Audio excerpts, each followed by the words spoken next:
Hello, my name is Jeremy Fox. This is my week 3 video review for immersive application deployment.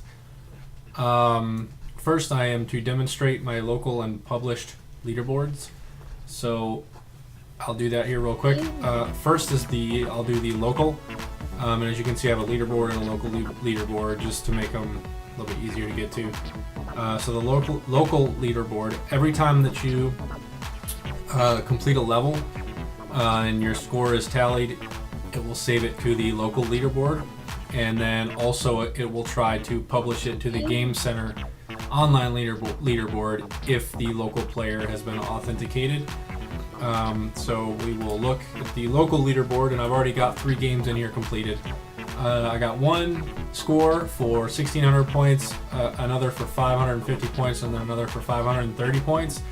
And the username that I decided to go with, instead of asking the person playing the game for a username, was to use the same method that Apple uses for Game Center and just say that it's me. Obviously, there's no point in really putting a username to it because I am the player.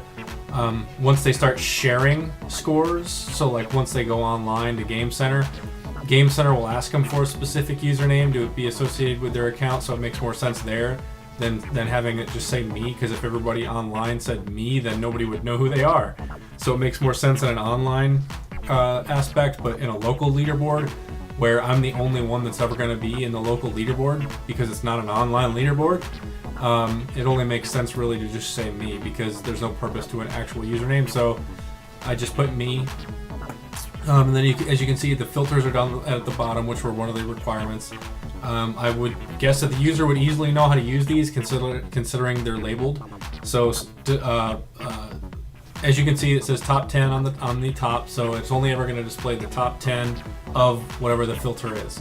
So the score, we'll do the top 10 by descending, so you can see 1,600, 550, and then 530. If we do ascending, they flip 530, 550, then 1,600, and if we do most recent, you can see my most recent score was 530, then after that it was 1,600, and then the oldest was 550. So you can flip in between and just see how they interact, or how they sort. And then I'll just do here one real quick and just try to get an absolutely horrible score so you can see the difference. And it'll take just a couple seconds for the clock to run down here. Let me see if I can hit every bird.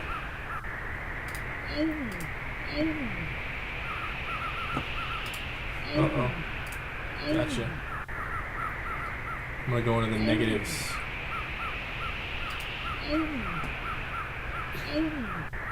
Alright, that's good.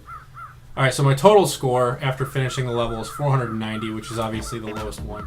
So now if we go back into the local leaderboard, we can see, if we're looking at the top 10 descending, my 490 is at the bottom.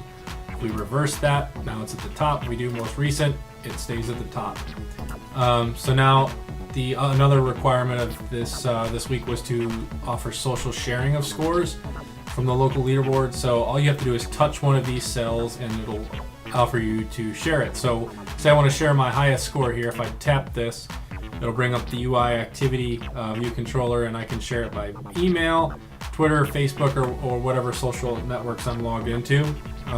Depending on if it's iOS 6, I think you get Twitter and Facebook. iOS 7, you get Twitter, Facebook, Flickr, and there's another one, I think.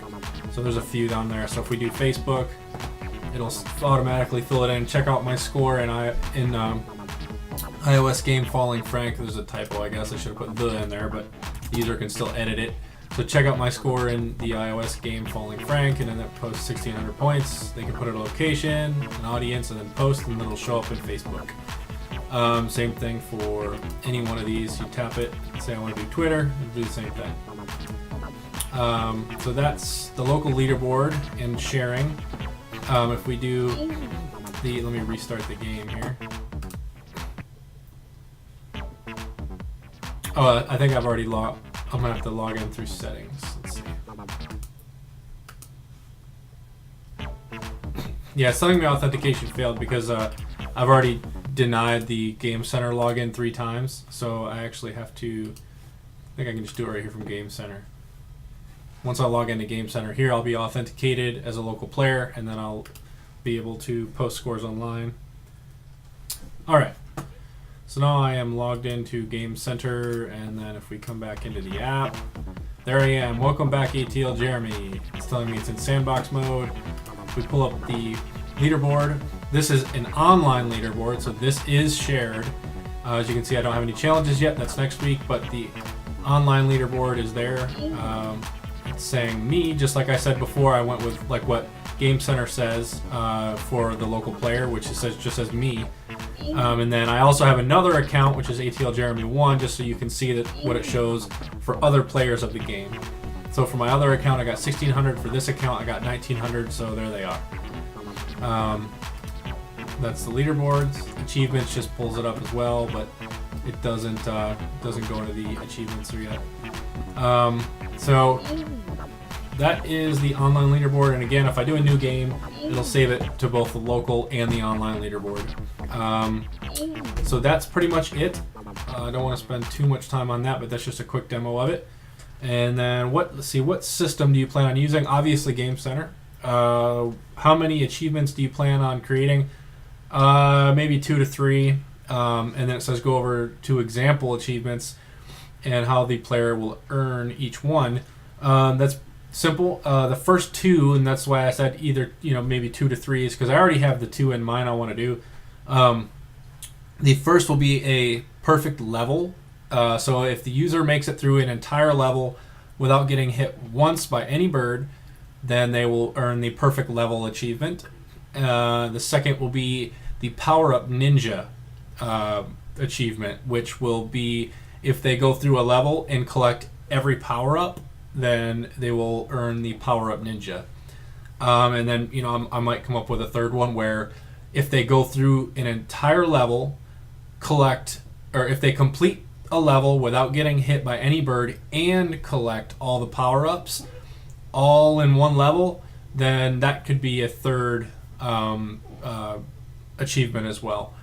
So there's a few variations there I could do. And I could even do negative power-ups as well, which I've read are not a good idea, but I mean that's another possibility where say if they get hit by more than 10 birds or something in one level, that could be a negative power-up or something. Call it bird collector. But anyways, that's just some of the achievement examples I have. And so that'll wrap it up. Thank you for watching.